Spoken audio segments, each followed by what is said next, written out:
Всем привет! С вами Банана Мастер.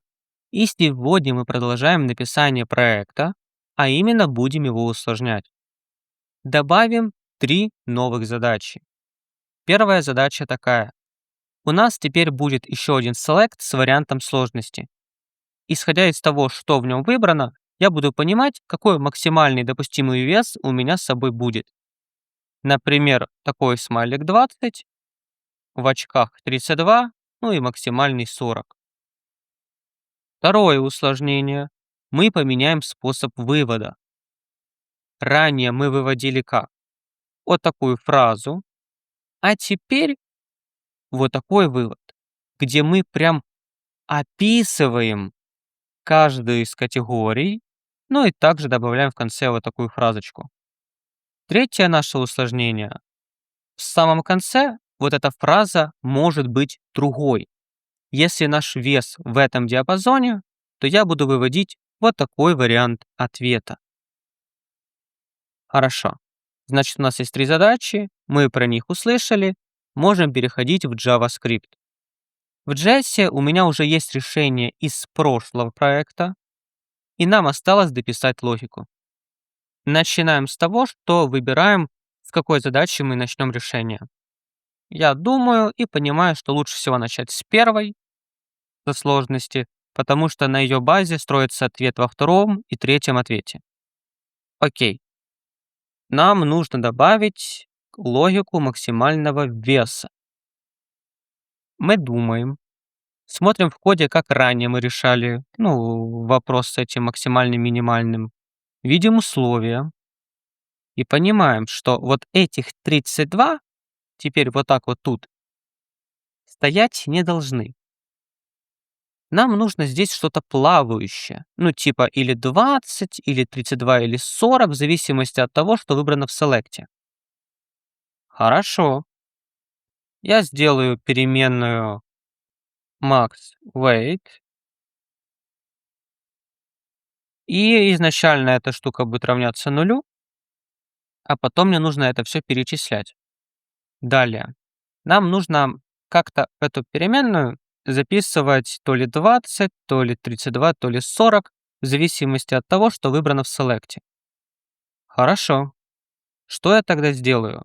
Я тогда изначально подключу наш select в JavaScript, сделаю выше вот такую вот еще одну переменную. Это у нас будет сложность. Вот так вот. Перейду в HTML, посмотрю, как у меня называется класс для селекта. Ага, вот так вот. Увидели, подключили. Далее в коде сделаю еще одну переменную, в которой получу конкретно то, что выбрал пользователь в нашем селекте. Вот так вот. Вот так. Окей. Далее мне нужно что? Мне нужно с помощью свитча понимать, какой вариант выбора у нас происходит. То есть я буду прописывать кейсы под разные варианты. Я заранее скопировал все варианты, которые у нас есть. Вот они. Вот так вот их пропишу. И теперь осталось разделить. То есть если пользователь выбрал такой вариант, то я в переменную max_weight буду присваивать 20. Ставим в конце break, не забываем закончить кейс. Данную строчку дублирую пару раз и вставляю каждый смайлик соответствующему кейсу. С очками во второй, с черепом третий. Вот так. Окей, когда мы это сделали, меняем еще циферки, потому что максимальный у нас при черепе это 40. Смайлик в очках 32. Далее, из-за того, что я нашу переменную уже перезаписываю, в ней правильная цифра находится, я могу взять эту цифру и написать здесь вместо 32. Вот так. И вуаля! Теперь это плавающая переменная. Исходя из того, что выбрано в селекте, у нас будет соответствующий ответ. Если я проверю, как это работает, давайте выберем какой-то из весов. Рассчитали. Ага, 18. А если посложнее, слишком тяжело. Окей, повышаем уровень сложности, пересчитываем. 27. Чудесно. Да, давайте что-то еще потяжелее выберем. Отлично. Теперь еще тяжелее. Ошибка. Повышаем максимальный уровень сложности. И работает. Вот мы и выполнили первый этап. Второй этап — это вывод. Его нужно усложнять. То есть не просто вот эта фраза в ответе, а прям описание каждого из элементов. Значит, первое, что я сделаю, это давайте подобавляем изначально все вот эти фразочки. Ну, по факту я скопирую вариант ответа полностью вот так вот. Ставлю его сюда, но при этом нам нужно понимать, что вот эта циферка будет плавающей, поэтому вместо нее я пропишу result, ответ из прошлой задачи. Окей. Я протестирую, как оно уже работает, посмотрим на это. Выберу какой-то из уровней сложности, нажму «Рассчитать». Слишком тяжело, давайте повысим. Окей. Ага, ну, в принципе, видите, вывод уже есть кое-какой, но нам нужно что? Чтобы вот тут была правильная циферка в каждом из вариантов. Мы начинаем думать, а как это сделать? Я смотрю на наш ответ, на то, что мы знаем про то, какая там цифра, только исходя из того, что там есть result, и понимаю, что если мы хотим получать наши циферки, мне нужно будет сделать еще одну переменную, даже несколько переменных. Переменная там drink, вот так вот, со значением изначально 0. А далее я буду эту переменную перезаписывать, исходя из того, какой кейс у нас выбран. Что я сейчас делаю? Я усложняю логику свеча, я ее по факту развиваю. И она у меня теперь обрабатывает не только вариант того, что мы в result записываем, но и то, какую массу мы по факту выбрали. Вот так. Логично предположить, что мне потребуется еще 3 переменных, каждая из которых будет под свою категорию. Food, tool и с самого низу у нас closes. Я вот так вот их прописываю и также буду использовать их для каждого из свечей. Поставлю лучше видео на паузу, чтобы я это сам сделал, так будет быстрее. Вот я и поизменял, поперезаписывал все наши переменные. Каждый switch выглядит уже вот так, где у нас есть переменная, которая отвечает за общую сумму, и дополнительно переменная, которая отвечает за food. Ну, в нашем случае тут. Также для tools ниже и для closes. Из-за того, что мы эти переменные перезаписываем, я могу их далее использовать для вывода. Ну, получается, если это у нас будет что? Если это у нас будет drink, то я так и использую нашу переменную, которая отвечает за еду. В таких же случаях я буду использовать и для вот этих вариантов, но не drink, а ну, везде свою переменную. Тут у нас food, tool, вот так вот только, и closes.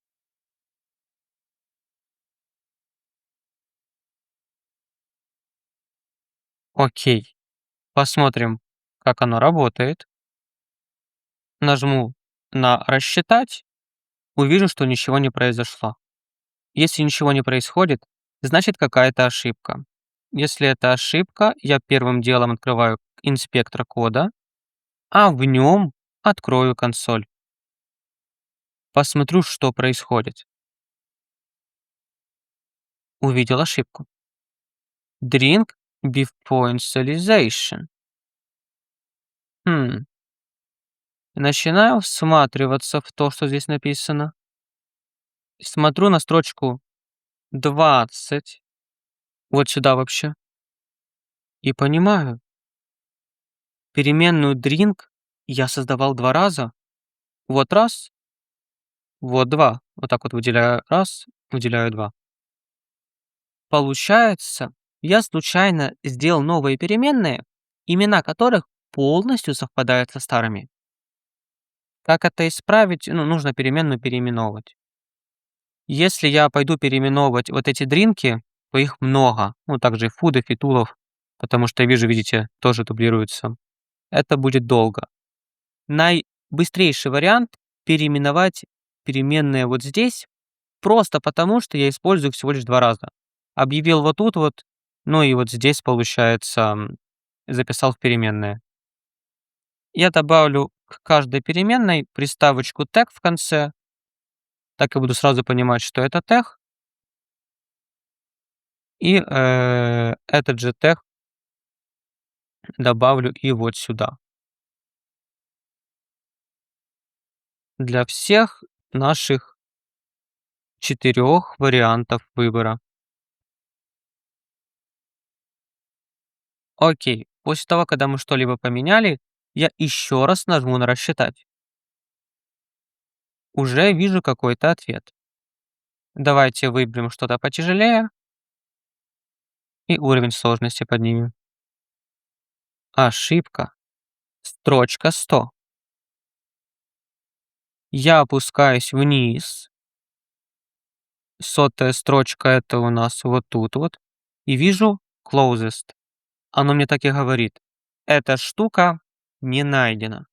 Не найдена означает не существует. Я смотрю, какую переменную я ранее создавал. Вот такую. И смотрю также, что я вывожу. Понимаю, что тут орфографическая ошибка. Нужно было S убрать вот отсюда. Данная ошибка у вас, как новичков, может возникать крайне часто, когда вы что-то орфографически неправильно написали. Так что в процессе привыкайте и понимаете, что она значит, чтобы быстро мочь ее исправлять. Окей, давайте посмотрим еще раз, как это работает. Нажимаю на «Рассчитать» и хорошо. Выбираем, например, максимальный вес вот такой вот и добавляем еще что-то. Окей. Тут другой вариант выбираю. Слишком тяжело. Повышаем уровень сложности. Работает. Да и да. Вот мы и решили второй этап. Переходим к третьему. В третьем этапе нам нужно в конец вот сюда выводить то ли вот эту фразу при успехе, то ли вот эту. Все зависит от того, какой вес у нас выбран.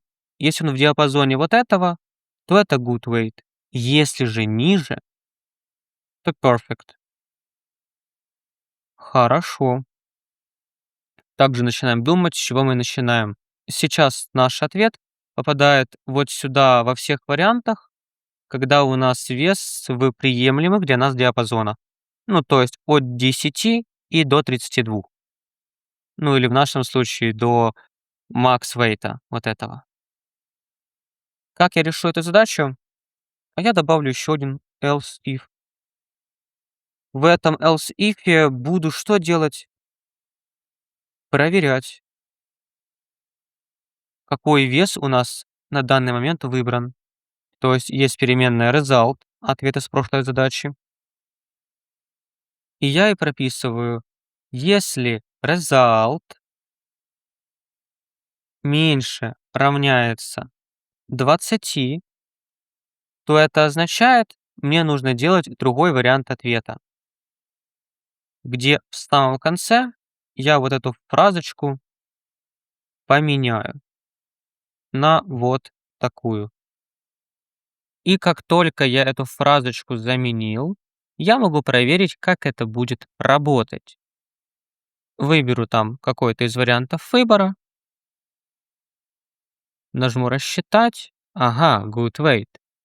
Повышу уровень сложности и возьму вещи потяжелее. Пересчитаю. Perfect. Отлично. Вот мы и решили третий этап. По факту, вся наша задача, все наши усложнения уже решены. Если мы внимательно посмотрим на ответ, который у нас получился, мы можем увидеть, что он громоздкий. У меня много повторений кода, много, дубликаций разных. И по факту это все можно написать как-то покороче, проще. На следующем уроке я сделаю рефакторинг этого всего кода и покажу, как один и тот же проект, одну и ту же задачу, можно решить абсолютно двумя разными подходами. Если первый будет более такой огромный, громоздкий, скажем так, то тот, который будет на уроке, он минимум в 2 раза, то ли в 3, или в 4 короче получится. На этом все. С вами был Банана Мастер, разработчик, который может объяснить все.